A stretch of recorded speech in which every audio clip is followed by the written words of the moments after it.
नमस्कार पेंशनर्स मित्रों। जो भी महत्वपूर्ण ताज़ा जानकारी लेकर आप लोगों के सामने उपस्थित हुआ हूँ। सबसे पहले तो जो पेंशन के बारे में बताएं, उससे पहले बेहद महत्वपूर्ण एक जानकारी दे रहे हैं जो वित्तीय मामलों से जुड़ी हुई है और आप लोगों को होना चाहिए। हालांकि ज़्यादातर लोगों को उसमें कोई इंटरेस्ट नहीं, लेकिन एक सामान्य जानकारी कम से कम होना आवश्यक है, क्योंकि पेंशनरों की समस्याएं और मुद्दे पैसे ही से लेने देने होते हैं। तो आज रिजर्व बैंक के गवर्नर जो संजय मल्होत्रा जी हैं, जिन्होंने शक्तिकांत दास से चार्ज लिया है, नए गवर्नर हैं, उन्होंने रेपो रेट और रिवर्स रेपो रेट में 0.25 की कटौती कर दी है दोनों में। और आपको यहाँ पर हम बताएं जो आप लोगों को मालूम होना चाहिए, क्योंकि अक्सर आप सुनते रहते हैं। और इसका क्या असर होगा संक्षेप में 1-2 मिनट में ही बता देंगे। ये जानकारी महत्वपूर्ण है, होना चाहिए, बिल्कुल सरल भाषा में। रेपो रेट जो होता है वो बैंक जो पैसा रिजर्व बैंक से लेती हैं उधारी में, वो होता है ब्याज दर। यानी वर्तमान 6.50 रेपो रेट जो चल रहा था, उसमें 0.25 की कटौती करके वो हो गया है 6.25, यानी 6.25%। ये 6.25% ब्याज दर है बैंकों के लिए आरबीआई से पैसा लेने की। अब जो बैंकें अपने आप जो है पैसा जमा करती हैं, ध्यान देना, बैंकों के पास एक्सेस मनी होती तो वो भी कहीं ऐसा तो नहीं कि ज़्यादा पैसा है, वो रिजर्व बैंक के पास वो भी जमा करती, गिव एंड टेक दोनों में चलता है। तो जो बैंकें जमा करती हैं रिवर्स रेपो रेट वो कहलाता है। बैंकें जो आरबीआई के पास जमा करती हैं वो रिवर्स रेपो रेट है, और वो था 6.25। 0.25 की कटौती होने के बाद वर्तमान में उसकी दर हो गई है 6.00, यानी 6%। तो ये बैंक जो पैसा आरबीआई के यहाँ जमा करेंगी उसका रेट है, और रेपो रेट वो है जो बैंकों को आरबीआई से पैसा मिलता है और उन्हें स्वयं आरबीआई को 6.25% ब्याज अब देना होगा, यानी 0.25 की कटौती हो गई। इसका असर क्या होगा? इसका असर ये होगा कि बैंकें अपने ग्राहकों को अब कुछ समय के बाद, तत्काल नहीं, वो 0.25 की कटौती करके दे देंगी। ईएमआई पे भी फर्क पड़ेगा, जो प्रति माह इंस्टॉलमेंट लोग देते हैं मकान वकान कार वार का। तो बाइंग कैपेसिटी यानी परचेजिंग पावर, क्रय शक्ति इससे बढ़ेगी, और शेयर मार्केट में इससे कहीं न कहीं बूस्ट मिलेगा। ये सिर्फ शेयर मार्केट को संभालने के लिए किया गया है, और ग्राहकों को भी इसमें आगे चल के जो डिपॉजिट करते हैं उनमें भी 0.25 की कटौती होना तय है लगभग। तो ये एक जानकारी थी। साथ में हम आपको बता दें पेंशनरों से संबंधित जो महत्वपूर्ण जानकारी वो ये है कि 23 अप्रैल 2025 को दिल्ली में नेशनल काउंसिल जेसीएम की बैठक होगी, और 8वें पे कमीशन को लेकर महत्वपूर्ण मुद्दे लगभग वो तय करेंगे। हालांकि अभी भी विधिवत वेतन आयोग की जो गठन का कार्य है वो नहीं हो पाया है अभी। तो जब गठन हो जाएगा विधिवत, उसके बाद पे कमीशन के साथ उनके अध्यक्ष और जो सदस्य होंगे उनके साथ श्रमिक नेताओं की भी बैठक होगी। लेकिन अब ये नेशनल काउंसिल जेसीएम की बैठक कैबिनेट सेक्रेटरीज को चेयर करते हैं होगी, और उसमें जो पेंडिंग मामले हैं उन पे चर्चा होगी, उनको वो सुलझा भी सकते हैं। क्योंकि हमारे नेता दावा तो बहुत बड़े बड़े करते हैं। अभी ये भी दावा किया जा रहा है कि श्री गोपाल मिश्रा जी श्री 1008 कहेंगे, भाई जैसा उनने कहा कर दिया। लेकिन ऐसा कुछ नहीं है, अफवाह की बात है। कहीं भी श्रेय लोग लेने को तैयार हो जाते हैं, श्रेय लेने में पीछे नहीं रहेंगे, और कुछ नहीं कर पाएंगे उसका ठीकरा कहीं सरकारें पे प्राय फोड़ते हैं। तो ये तो इन लोगों की वो है, क्योंकि जैसा कि अफवाह उड़ा दी गई कि जनवरी 2026 के पहले सेवानिवृत्त होने वाले पेंशनरों को लाभ नहीं मिलेगा 8वें वेतन आयोग को। हमने 3 से 4 बार कहा कि ऐसा नहीं है।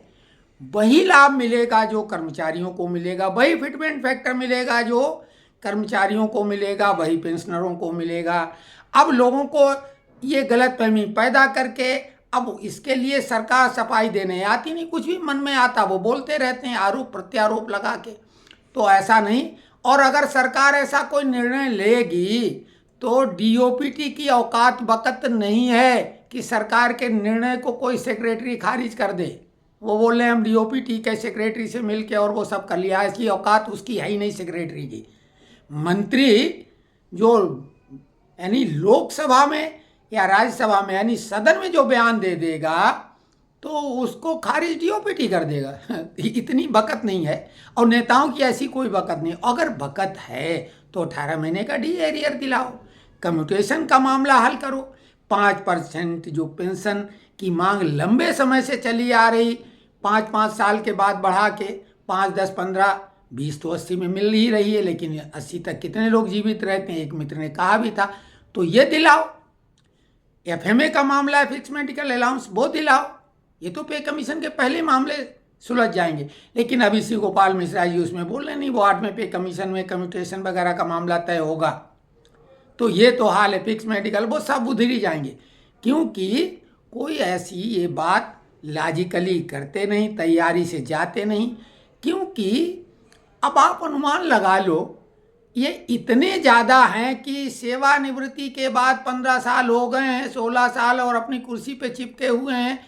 कोई इन्होंने बेंच स्ट्रेंथ बनाई ही नहीं थी अपनी यूनियन में, ट्रेड यूनियन में, है फेडरेशन में, कि कोई इनकी जगह भर पाए। अरे भैया, कर्मचारियों के नेता बनते हो तो कर्मचारियों को बनाओ ना। आप पेंशनरों के नेता बन जाओ। पेंशनर हो आप लोग दोनों, शिव कुमार और मिश्रा जी, तो अब ठीक है, खैर से लेते रहें, कोई फर्क नहीं पड़ता। लेकिन कुछ इस मीटिंग में बहुत उम्मीद है। अभी फिटमेंट फैक्टर पे सारा मामला मुख्य रूप से है। फिटमेंट फैक्टर 2% से कम तो किसी हालत में नहीं होना चाहिए। हमने लॉजिकली कुछ चीज़ें बताई थी। कुछ लोगों को बुरा लग सकता है जो चाटुकारिता करने में भरोसा रखते हैं।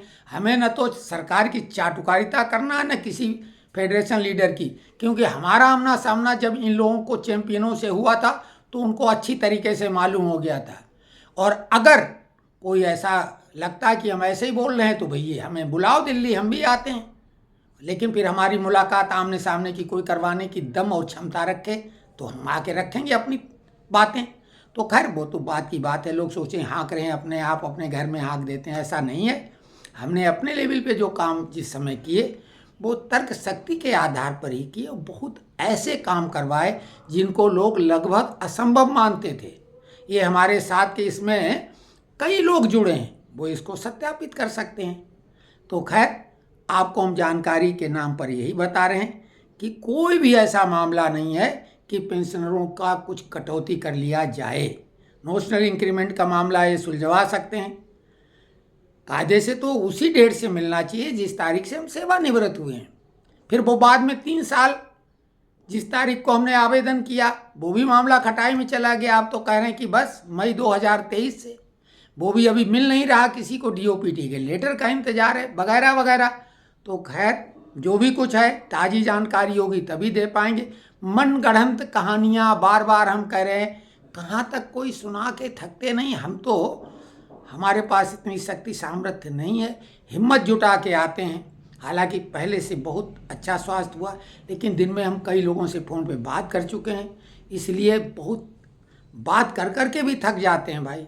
लेकिन हमें लगता है कि बोलने की शक्ति जब तक ईश्वर ने दी तो उसका इस्तेमाल कर ही लो। तो और उसको हम कोई अपनी वाणी को बेच तो रहे नहीं हैं। तो ये कैसा आपको वीडियो लगा कमेंट्स में लिखें, और बिल्कुल बेधड़क होकर शेयर भी कर सकते हैं, कोई बात में फ़र्क पड़ने वाला नहीं है। और जो हाहाकार टैरिफ का मचा हुआ है उसकी भी चिंता नहीं करो, हमारे देश पे बहुत ज़्यादा प्रभाव नहीं पड़ेगा। रही बात मार्केट जो कोलैप्स कर गया, शेयर मार्केट तो सेंसेक्स ही कहलाता, संवेदी सूचकांक, वो तो कुछ भी कारण होता है। राहुल गांधी हिंडनबर्ग की रिपोर्ट ले आते थे तब भी गिरता था, तो वगैरह वो तो गिराने के कई तरीके होते, वो किन्हीं भी कारणों से, ज़्यादा बारिश होने से, कम बारिश होने से, भी शेयर मार्केट गिरता है, चिंता की बात नहीं, गिरा है वो उठेगा। और सितंबर तक भारत बहुत अच्छी स्थिति में होगा पूरी दुनिया में। क्यों कि ट्रंप के साथ जो नेगोशिएशन चल रहा है वो बहुत बढ़िया ढंग का चल रहा है। इस टैरिफ की मारामारी में भारत के दुश्मन ध्वस्त हो जाएंगे और भारत की बल्ले बल्ले होने वाली है।